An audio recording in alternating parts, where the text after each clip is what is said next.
Good evening, and thanks for joining us for tonight's TI Technology webinar hosted by Texas Instruments, where tonight we're going to take a look at how the TI Nspire can help engage your students in expressions and equations. My name is Mike Houston, and I'm the moderator for this event. I teach algebra and calculus near Pittsburgh, where I use TI technology to make tough-to-teach, tough-to-learn concepts accessible to all my students. I'm really excited to introduce our two panelists tonight, Jennifer Wilson and Michelle Reinhardt. Jennifer is in her 23rd year of teaching mathematics at Northwest Rankin High School, where she uses TI Nspire CAS and the TI Nspire Navigator system every day, both to teach her students and learn from them. Jennifer received the Presidential Award for Excellence in Mathematics and Science Teaching in 2011, and she received the T-Cube Leadership Award in 2013.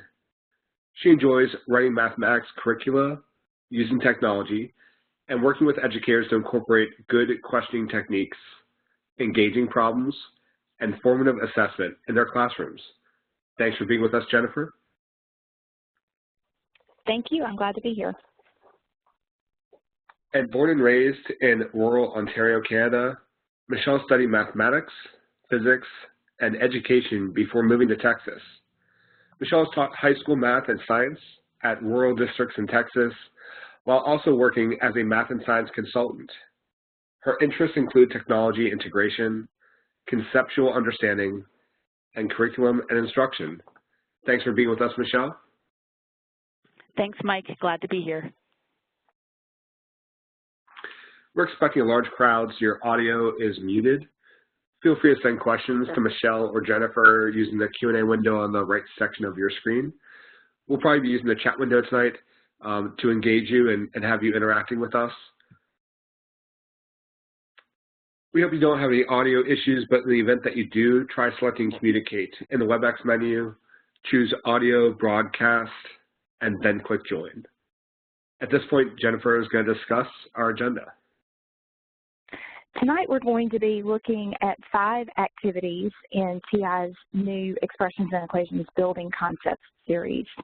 We will make sure before we leave tonight that you know where to find these activities on the TI website, and towards the end, one listener will receive a complimentary registration to a T-Cube summer workshop. Thanks, Jennifer. And Michelle's going to discuss our expected outcomes. Sure. In this webinar tonight, we're going to look at how we can connect expressions and equations across a coherent story across grades 6th, 7th, and 8th. Also, a huge theme for our time here tonight will be how we can leverage TI Nspire technology to enhance visualization and conceptual understanding of concepts. And we'll also discuss ways to implement effective teaching practices in supporting developing these concepts and these ideas. Thanks so much, Michelle. As Jennifer is about to share her desktop, as she does that, that right section of your screen, which contains the chat and the Q&A window, is now going to be replaced with that green floating toolbar that you see at the top. You can access the Q&A window by clicking the question icon. Jennifer, it's all yours. All right. So we want to think about mathematics telling a coherent story. This building concept series is the story of expressions and equations. Many of you know about some of the other building concept series. We have fractions, we have the story of ratio and proportional reasoning, and we also have the story of statistics and probability. So in this one, we're not going to spend a long time on building expressions, but I do want us to look at a few key takeaways from the story about expressions. Order of operations is an important part of the story of expressions and equations. Students will have done some work with order of operations prior to the beginning of these lessons. So we're going to start in this activity just by making an expression. And the expression we're going to make is 3 times the quantity, 4 plus 7.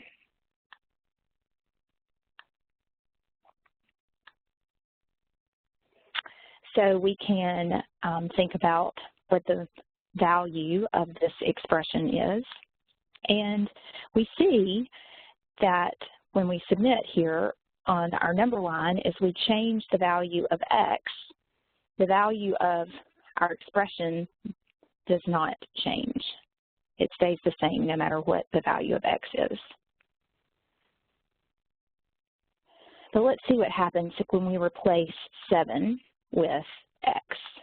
So we'll go to Edit, and we will replace 7 with x. And we will submit this. And now we can see that as the value of x changes, so does the value of the expression. We might ask students to predict what is the value of the expression going to be when x equals 11. Or we might ask them what is the value of the expression when x equals 0. Eventually, after students do some work evaluating expressions, we could begin to think about expressions that are equivalent to 3 times the quantity 4 plus x.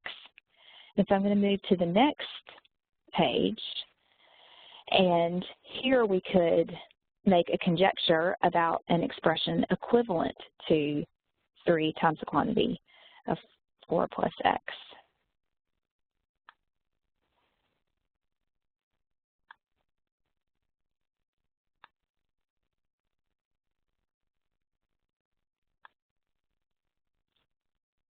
And then let's see what happens when we submit this expression, 12 plus 4x. So we can see here that these two expressions do not have the same value as the value of x changes. So we don't have two equivalent expressions here. We can edit. We might have some students who think that 12 plus x would be equivalent to 3 times the quantity 4 plus x. But again, we can see that these two expressions do not have the same values for all values of x. And so eventually, we can show that the two expressions are equivalent to each other. As the value of x changes, the values of the expressions are the same. I'm going to show you page 2.2 for just a moment. What we see right now looks the same. I already have the expression set up. I'm going to submit. What do you notice is different on this page?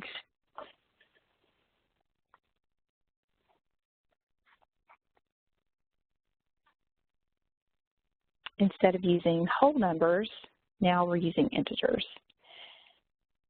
I really like that idea again, that we're trying to build this coherent story, and we're going to start that story with some work with whole numbers, which depending on your state and your standards, you might do only whole numbers in grade 6, and then perhaps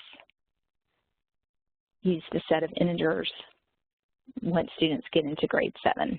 But technically, the pages behave the same way. We just have different values of x for which we can evaluate the expression.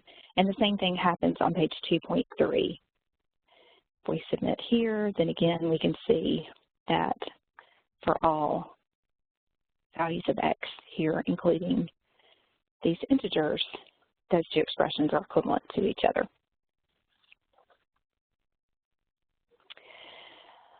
So I'm going to show you just a couple of questions that come from the student activity that goes along with this. I showed these questions just because I like this idea of students creating expressions that satisfy certain conditions. And so all of these, each one of these is different. We would ask students to create an expression where the value of the expression is 0 when x equals 4. And so students, on whether you're dealing with integers or just whole numbers, can build that expression, and then check to see what happens to their expression when they substitute x equals 0. Another thing that I like about this, I use TI Nspire Navigator with my students, and so students won't all create the same expressions. This would be a nice opportunity to use class capture, where you're taking a capture of each student's handheld or each student's computer, depending on how, whether you're using the software or the handhelds, and then have that variety of expressions to show. I thought it might be fun for us to create some expressions where the product of x and a number will always be odd. So that's why I have this one in red. So if you'll in the chat, create an expression that satisfies this condition. The product of x and the number will always be odd. And then we can test just a few of your expressions.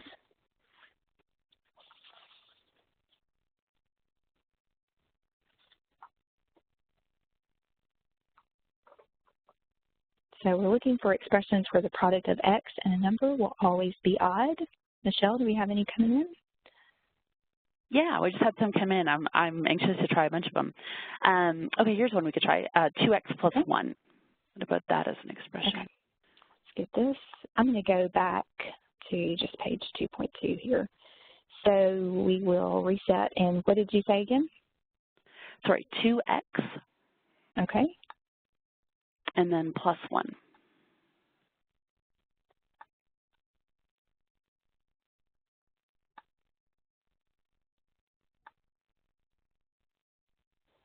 All right, so let's submit that and see what happens. The product of x and a number will always be odd.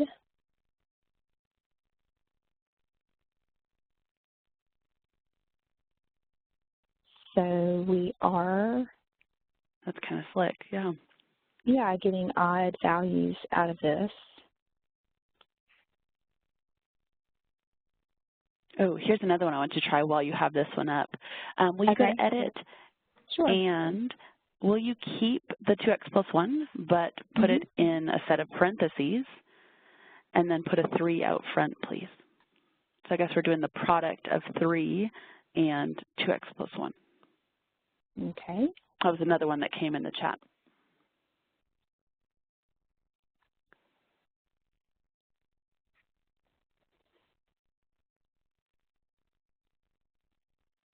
Okay, so we're just in the set of integers, and so when x is an integer, the value of 3 times the quantity 2x plus 1 is going to be odd. So this is interesting. When I thought of the product of x and a number, I was literally just thinking of x times some number. I'm with you. So I was thinking maybe like just 3x or something like that. Yeah, so let's see. I grabbed the 2 first. I was going to make 21x.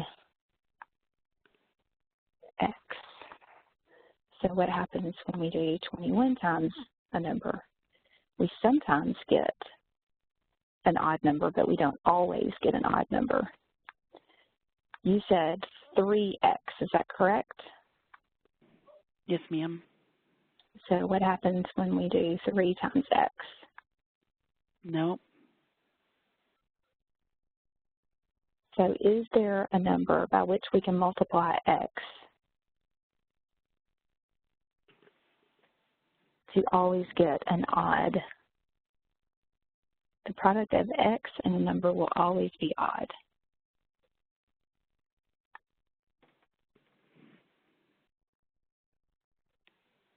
Interesting. And lots of different places we can kind of go with this.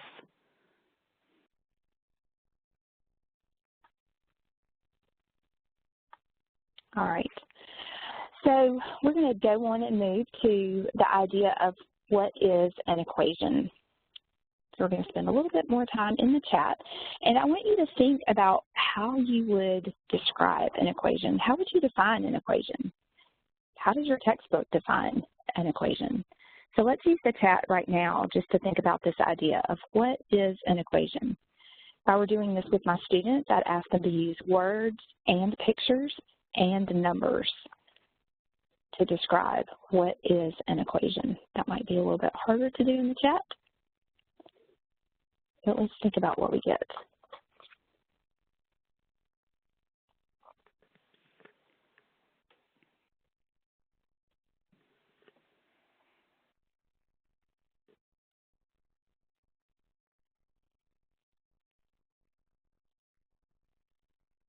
Here's some initial thoughts. I know a few others are currently typing.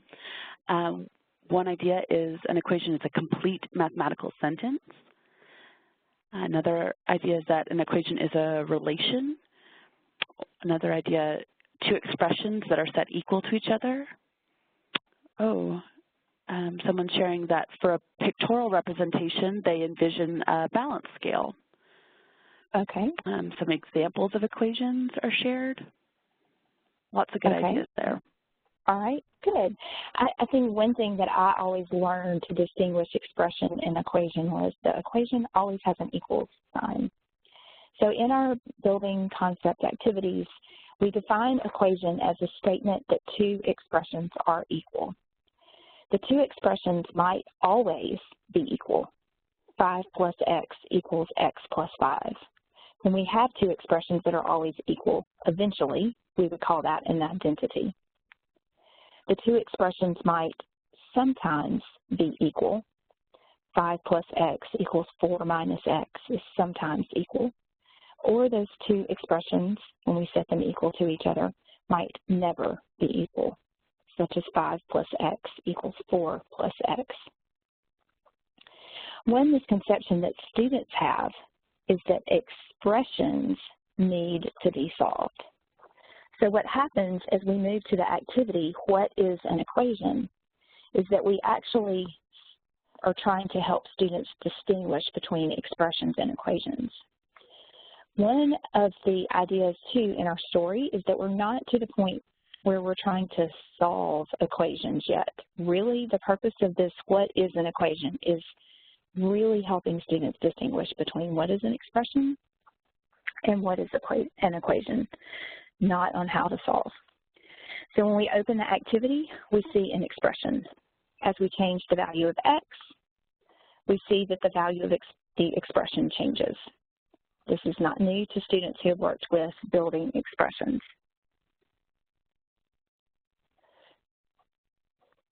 Eventually, we will show the equation. And as we do that, we can see here that this current value of x does not make our equation true. Right now, we have the value of x equals 2. For the expression 3x plus 4, we get 10, and that is not equal to 28. When we try x equals 3, we see that 13 does not equal 28. Do we need to increase the value of x, or should we decrease the value of x? So some things that students might eventually begin to notice. When the value of x is 8, the equation is true. We have the two expressions equal to each other. 28 is equal to 28.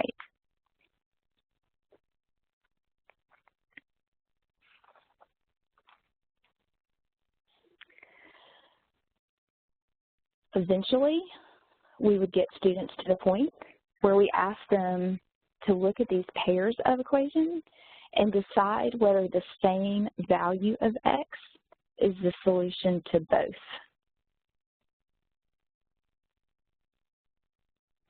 Once they make that decision, they can go back to the file to build the equation, and they can check their work. Again, we're not getting into this, how do we solve? Necessarily, we're just beginning to think about, will the same value of x make both equations true? Is the same value of x a solution to both of these equations? So let's look at the first equation for just a moment. Will these first two equations, 10x minus 20 equals 30 and the x minus 2 equals 3, will those have the same solution? or will they not have the same solution? If so, why will they have the same solution?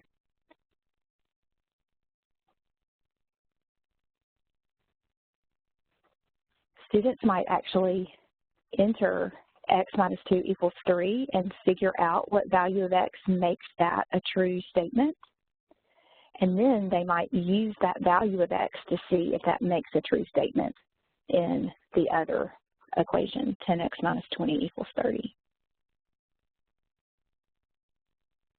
Interesting. Eventually, we might agreement in the chat, Jennifer, that that they would have the same solutions, and then also trying to kind of reason about why. So one possible explanation is that the coefficients are multiples of each other from one equation to the other. That's interesting.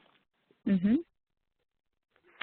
And the same, you know, it's hard for us maybe to take a step back and look at these and see them the way our students might see them who are first learning about equations.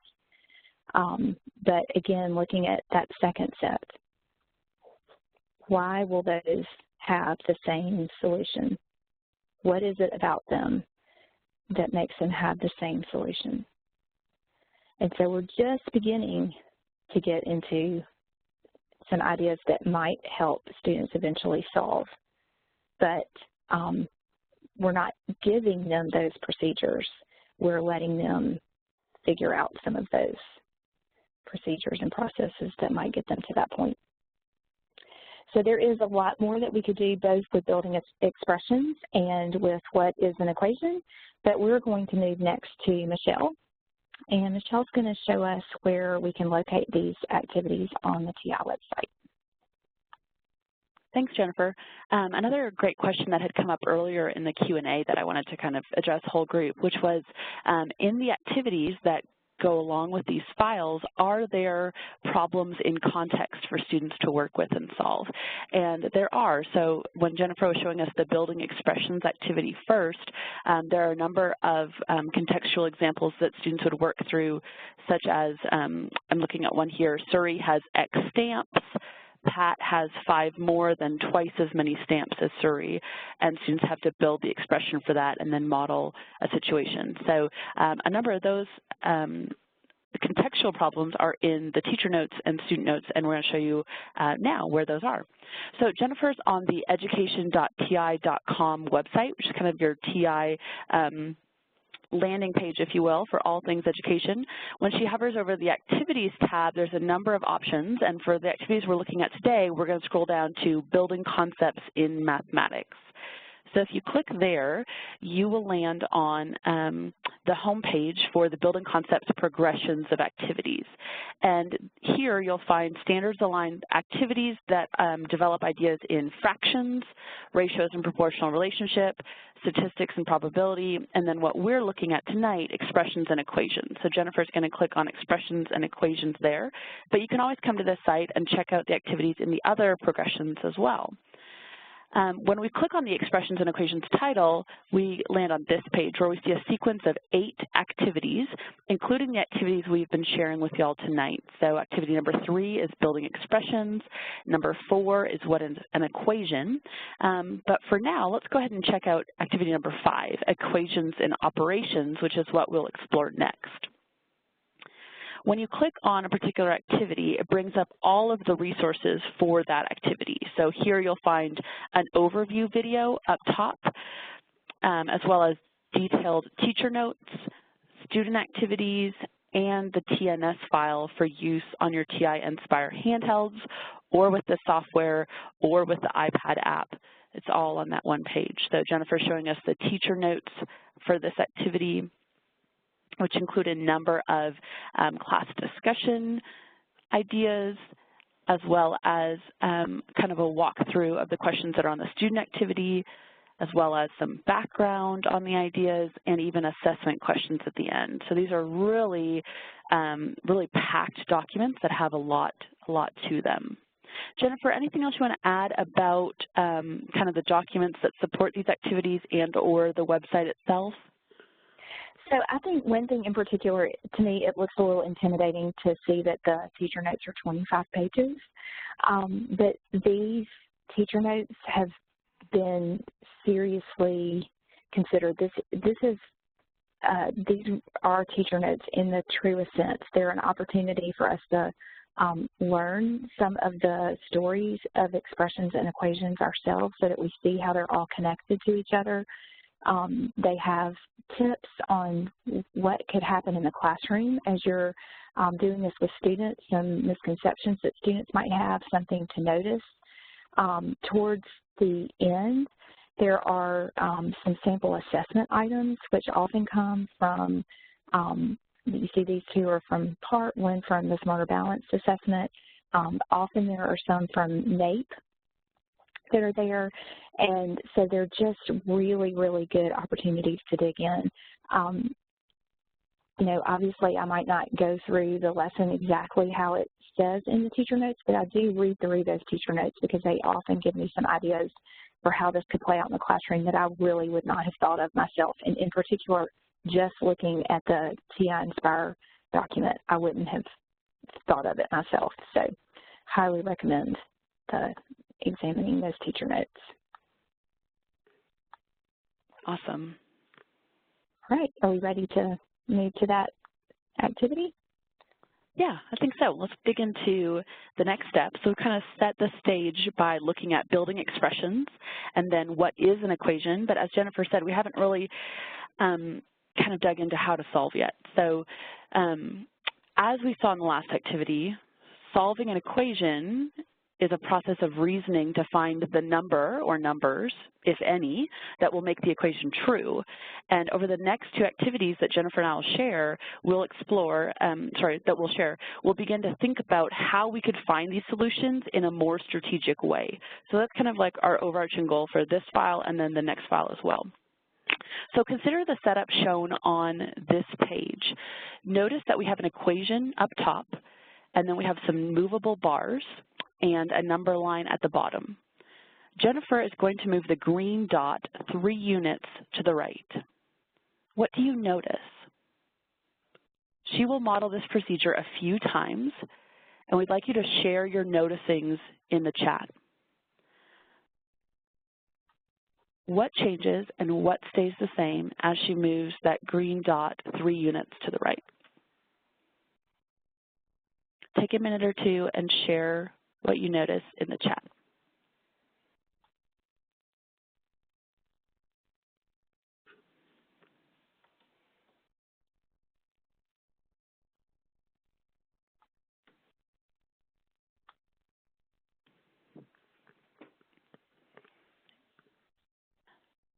So Jennifer, here are some of the things that are coming up in the chat. The X stays the same, the green increases, the blue increases, but the purple or pink does not. The total result increases. The variable X stays the same. Great. So these are all things that we're hoping that as a class our students would notice as well. So we could now ask students to maybe make some predictions based on what they're seeing. So for example, what if we reset the page to the original equation and then we made the green segment 5 units longer? We could ask students to mentally predict what the new equation would be and what the value of X would be. So in our current situation, our solution to this equation is X equals 14, because that would make a true statement. So what would happen if we moved the green, or made the green segment 5 units longer? Jennifer's going to go ahead and model this for us so we can kind of check our mental predictions. Okay, so that may have been the equation we predicted, and then we may have predicted that, as we're seeing here, our X value stays the same. It still has a value of 14. Okay, we could ask students to predict the resulting equation and the value of X if we reset the page to the original equation, and this time we made the green segment 5 units shorter. So think about what that might look like. And then Jennifer will model that for us.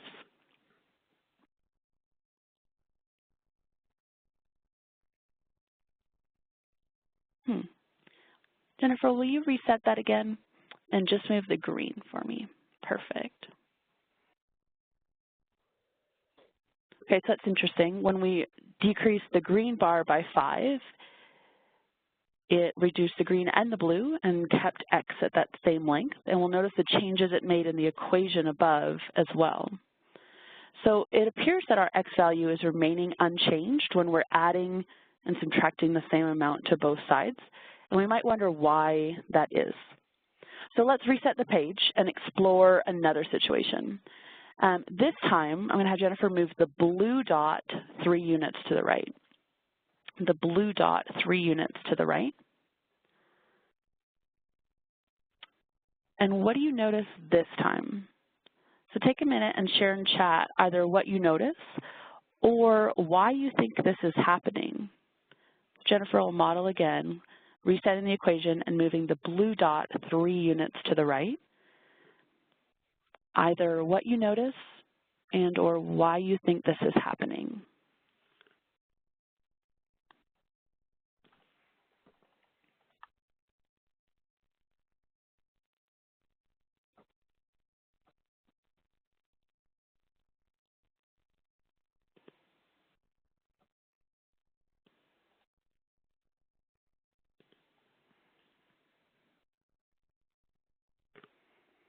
Okay, so some of the chat responses look like this time the 10 is fixed and the x is changing to kind of keep up with the total. That's interesting. So as the blue increases, the pink increases. The green stays the same, but the pink moves. The value of x increases. So it's interesting. We could make some similar predictions here. So for example, we could reset and then predict what the equation would be and what the value of x would be if we made the blue segment 10 units longer. So we could kind of make a mental prediction about what might happen, and then we could have Jennifer model that as well. So this is interesting because as we're moving these different pieces, different things are happening in the equation. And we're creating new equations each time. And sometimes these new equations have the same solution as our original equation, and sometimes they don't. So not all of our new equations that we're making have the same solution, x equals 14, as our original equation. When we moved the green dot, we were increasing the constants on the left and right sides of the equation by the same amount. This left the value of x unchanged. This is one example of a solution-preserving move, an algebraic change we made to the equation that resulted in another equation with the same solution. So Jennifer, let's go ahead and reset for a minute. And if you'll go ahead and increase the green dot to the right or the left, really, it doesn't have to increase, move the green dot either direction. This is an example of a solution-preserving move. It's an algebraic change we are making to the equation that results in another equation with the same solution. We noticed, however, that when we only increased the constant on one side of the equation, for example, when we moved the blue dot, then the value of x had to change on the other side of the equation in order to offset the change. Adding or subtracting on just one side of the equation does not appear to be a solution-preserving move then. Interesting. So in this file, we can also explore equations with fractions and or decimals. So Jennifer was talking earlier about kind of this coherent story across the grades, so it's good to know that you can change up the number types that we're looking at.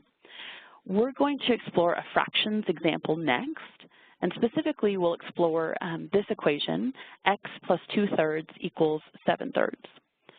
So based on what we have seen so far, we have this developing notion that we can preserve a solution by adding or subtracting the same amount from the constants on both sides of an equation. So now we can begin to explore how we might be strategic in thinking about solution-preserving moves. For example, it looks like we could move the green dot 2 fractional units, 2 1/3 units to the left to create a new equation that has the same solution as our original equation. Let's go ahead and model that. That's great. And in this case, when Jennifer moves that green dot 2 fractional units, 2 1/3 units to the left, the solution, x equals 5/3, is more apparent in the equation than it was earlier. Again, we're beginning to develop some ideas here about how we could exploit the structure of an equation in order to solve that equation. Let's move to page 2.2 and explore a different equation structure. So here we see the equation 6x equals 24 modeled here on this page.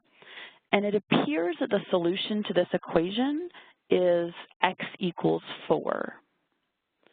We can confirm that by using some of the ideas Jennifer discussed earlier, namely that 6 times 4 equals 24.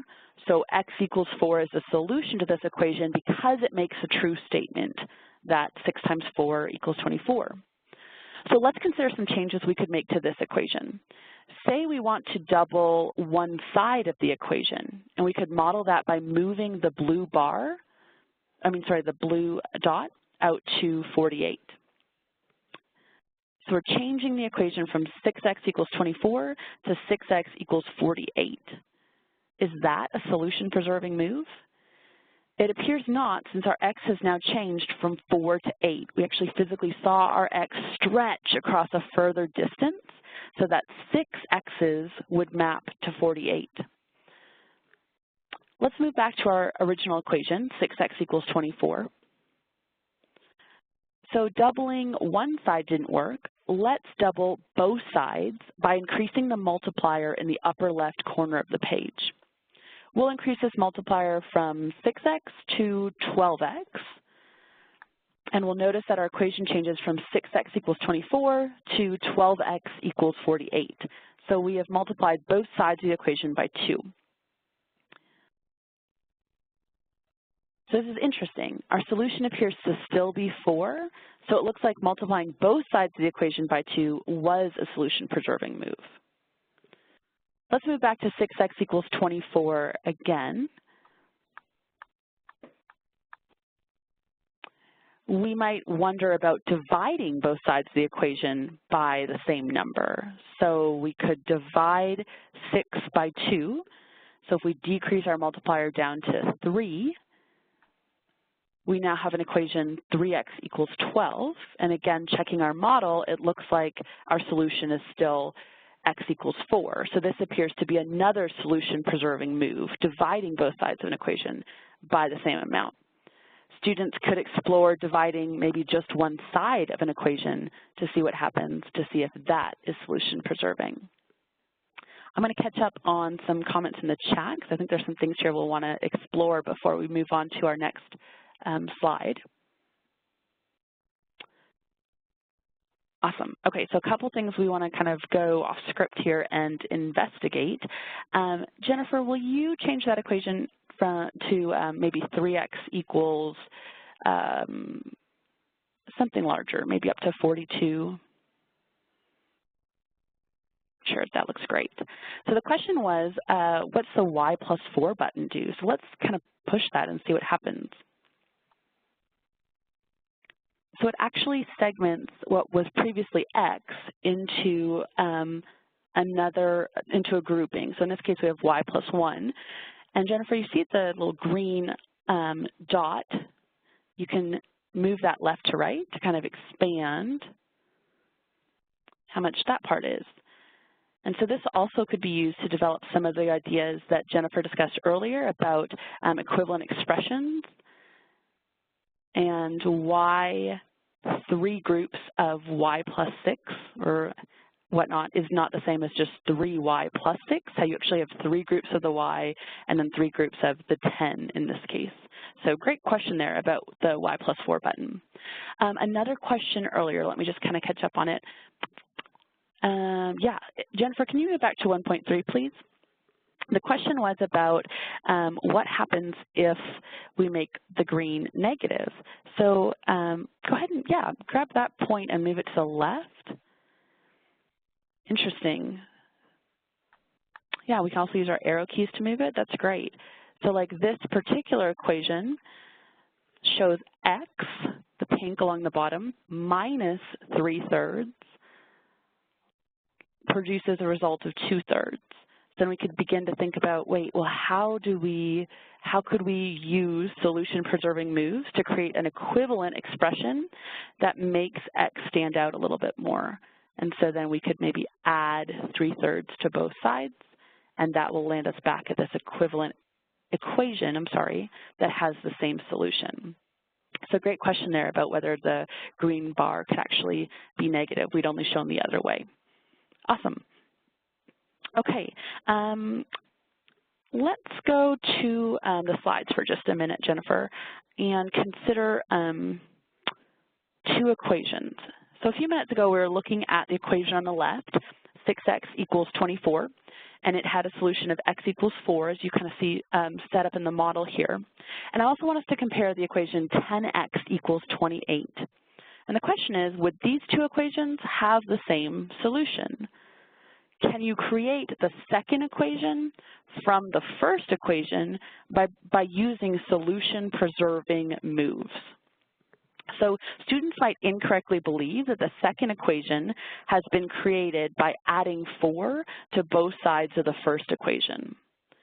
However, when we explore this setup in the file, we notice that iterating 10 copies of x maps to an equation of 10x equals 40. So I think I have a picture of this on the next slide. Let's check that out. Perfect. So 10x really means 10 iterations of x, and that maps to 40 using solution-preserving moves, not the equation 10x equals 28. So in this case, these 2 equations wouldn't have the same solution. And this file is a really neat way to be able to explore that. Okay, next we'll explore another way that we can make use of structure in order to solve equations. Thank you, Michelle. Before we look at the TNS document, I want to show you an item from a state test in Florida. Give you just a minute to look at it.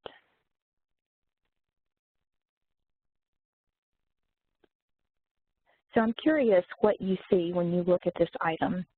Is the distributive property screaming out at you like it does to my own daughter, who is in the 8th grade, and to many of my students, and even to me the first time that I saw this question? Or do you see in this expression that we have 8 and 5 of the same object? Only 40% of students who took this test got this question correct. We have the opportunity to look for and make use of structure on problems like this.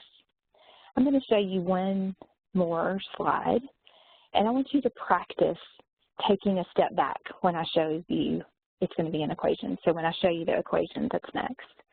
Some talk about this as look before you leap.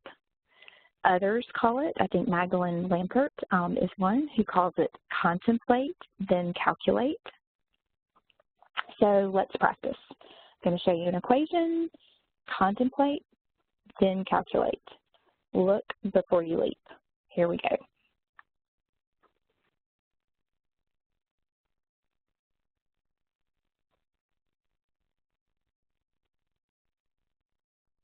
So I wonder whether anyone saw something differently than you might have seen otherwise if you hadn't purposely practiced look for and make use of structure.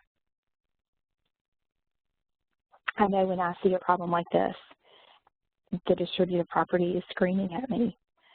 And now that I've been practicing for several years now, look before you leap, contemplate, then calculate, look for and make use of structure, I now see 8 of something minus 1 of something.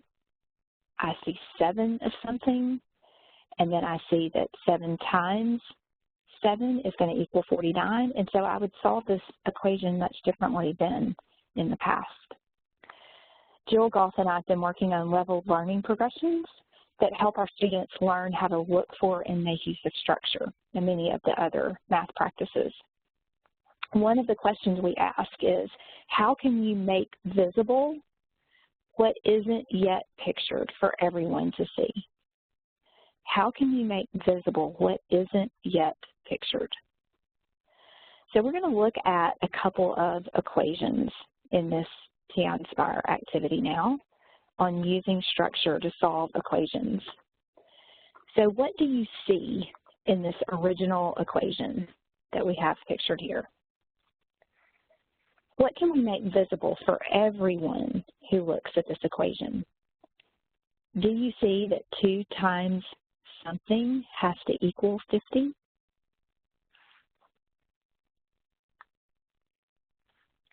Well, if 2 times something has to equal 50, what do we know about that quantity, x plus 6? What must its value be?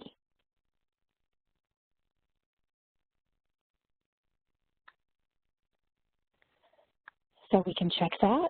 We think that x plus 6 has to equal 25, and it does, because up here we see that 2 times 25 has to equal 50. So now look at your equation, x plus 6 equals 25, which has a solution that's equivalent to the original equation. What can you see here? Can you see that something plus 6 must equal 25? What does that tell us about the value of x? So we know that x has to equal 19, because 19 plus 6 has to equal 25. Okay, we're going to try another one. So just look at it for just a moment.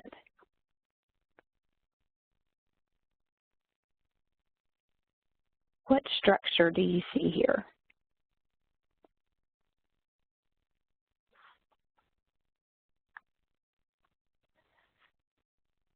Something minus 8 has to equal -1.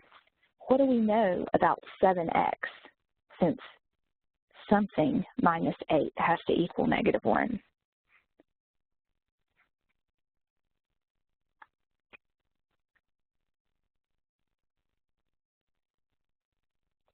So we know that that value of 7x has to be 7, because 7 minus 8 has to equal -1.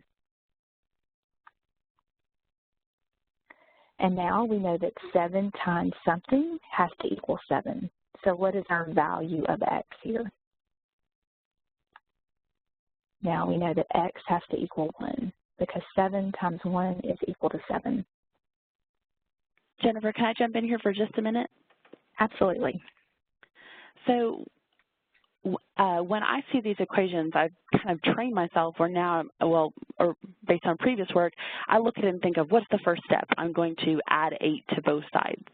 And so this is really taking a step back from that, like you're saying, contemplate, then calculate, and thinking about what that statement tells me. So you're saying something minus 8 equals -1, that something must be equal to 7, so that 7 minus 8 equals -1. And that's really powerful, because when I was looking at it in terms of what's the first step, add 8 to both sides, that was confusing for a lot of my kids, because they weren't seeing the plus 8 in this. They were reading this as a subtraction statement, much like you modeled, and then reasoning through what equivalent equations should be. So this is a really kind of powerful method for me. Yes, I agree. Let's try one more. So here, what do you see in the expression? Again, I think it helps to even say those words. Look for and make use of structure. Contemplate, then calculate. What can you make pictured here? Can you see that we have 6 times something plus 1 has to equal 67? Or is it easier to even start with something plus 1 has to equal 67? So what do we know about this expression here? What must its value be?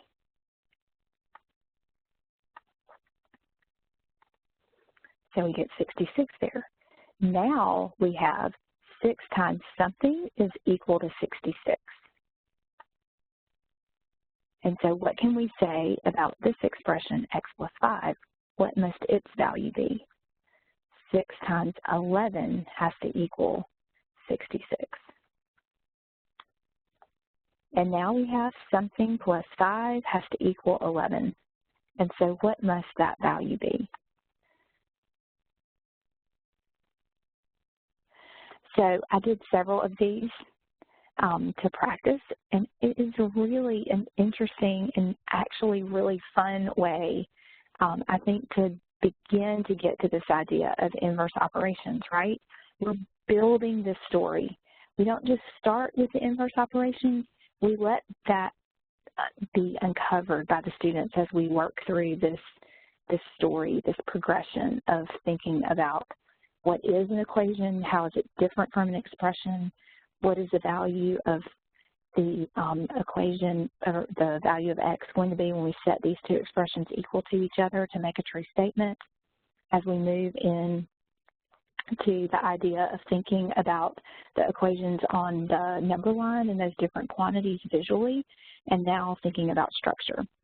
And Michelle is now going to give us one other way to think about visualizing equations. Wonderful. Thanks, Jennifer. So we'll explore one final way that we can model equations, and that'll be using mobiles. So here we have a perfectly balanced mobile, and we know that the weight of each square is 6. You can see that in the bottom corner. We can hover over the squares in the mobile to see their weights, but we don't know yet what the weight of each triangle is. So here's our first question for you to consider. In this setup, is the weight of the triangle 2? Why or why not? So we only have a few minutes left, so give you just a second or two to consider that. Could the weight of the triangle be 2? And we can use our understanding of what a solution is, discussed earlier, to determine that in this case, I don't think the triangles can weigh 2. Jennifer, will you type it in and we'll see? Okay, because we would have 2 plus 2 is 4, plus 6 plus 6 is 16 on the right, and then 5 2's on the left would equal 10, and so the two sides of our mobile won't have the same weight, and it won't be balanced. Okay. Another way of thinking about that from our work earlier is that we wouldn't be creating 2 equivalent expressions. 5 times 2 is not going to equal 2 times 2 plus 2 times 6.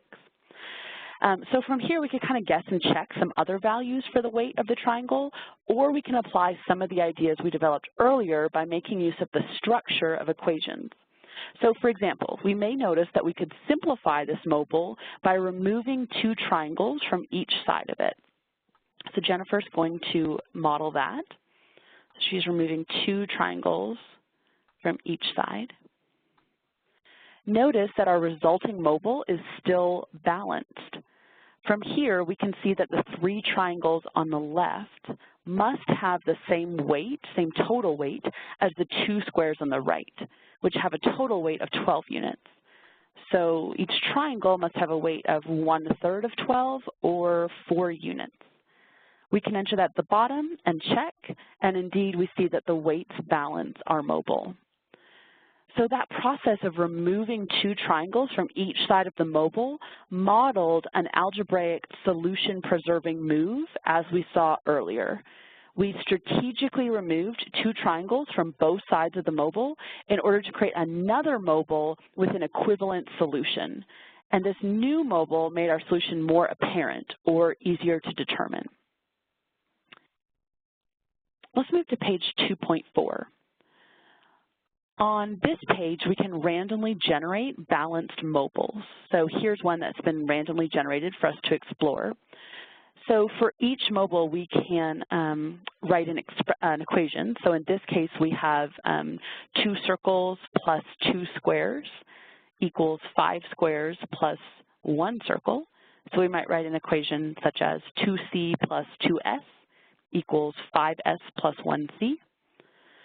Then we can assign a shape a specific weight. So at the bottom, let's go ahead and assign a circle a weight of 6.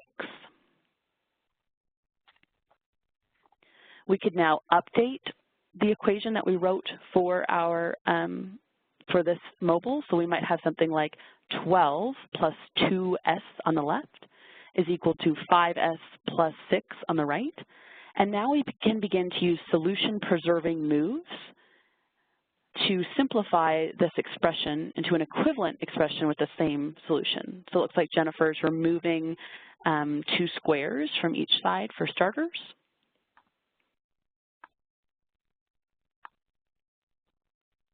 And then maybe we could remove 1 circle from each side. And we'll notice that these are solution-preserving moves because after she's completed it, the mobile is still balanced. And now maybe it's more apparent to see that 3s equals 6, and so s equals 2 perhaps. So we can check that at the bottom. Perfect. And then we could generate a new mobile and explore further. One more page to showcase here just quickly. If we can look at page 3.2, this file on page 3.2 progresses into the realm of systems of equations by exploring 2 mobiles, each with a total weight shown at the top. So here they both have a weight of 0 because we haven't assigned any weights yet. But we can use solution-preserving moves and structure to determine the weights of the various shapes in order to make both mobiles balance. So here, for example, the triangle could have a weight of 6, and the circle could have a weight of 3, maybe. And we could use reasoning and some solution-preserving moves to try to figure out what the square should be so that that left mobile will balance. And I think 5 works in this case. Let's check and see. Then we might raise other questions such as, are these the only values that would balance the mobiles? We could reset the situation and explore from there. So through these 5 activities, we've covered a lot of ground in our hour together as we've explored the story of expressions and equations in the middle school grades. The story certainly isn't over, but hopefully this webinar has provided an introduction to how we might leverage visualizations to build conceptual understanding of these important topics. Mike, we're going to turn it back over to you at this time. Thanks so much, Michelle and Jennifer. We do have a few minutes remaining, and as I'm wrapping things up, if you have any last-minute questions for Jennifer or Michelle, please try to get those asked. I know they'll do their best to get those questions answered. As Jennifer mentioned at the beginning of the webinar, tonight we're giving away a free T-Cube Summer Workshop registration. And our T-Cube Summer Workshops, in case you haven't heard, they can focus on lots of great topics. For instance, these building concepts activities that Jennifer and Michelle were showcasing tonight. I would probably place a large bet that there is a T-Cube Summer Workshop somewhere across the United States, maybe even multiple spots, that focus specifically on trying to get you and your students to use these activities as effectively as possible. But there's also lots of other different workshops that focus on different content areas or different pieces of technology. Tonight's lucky winner is Timothy Sieber. So Timothy, congratulations. We really hope to see you at a T-Cube Summer Workshop this summer.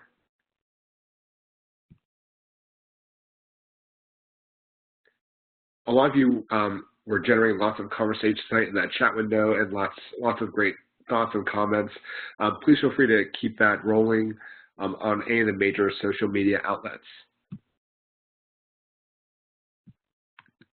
To receive a certificate of attendance, go ahead and click that link in the chat window. Also listed as a link for the documents. If you want to hold on and not download those documents tonight, I'm going to actually update that documents link to include all the documents that were shown tonight. A few days ago, or up until a few days ago, only some of those activities were released, and I didn't have a chance to actually update all of the documents. So you have options. You can download it now. You can go to the website and download all those activities now. Or if you want to hang tight, in a couple of days, you'll automatically receive a follow-up email, which will have a link to the certificate, a link to all of the documents, as well as a link to the recording. If you have to be one of our on-demand listeners, go ahead and just copy down the link in your browser window, and you'll also receive a certificate for tonight. Thanks so much, Jennifer and Michelle, for at least giving me some ways that I can use expressions and equations in a different way in my classroom that I've never thought of or done before. So thanks so much for all your time tonight. I really appreciate it. We enjoyed it. Thank y'all for being here. Have a great night, and we hope to see you back online next week. Thanks so much.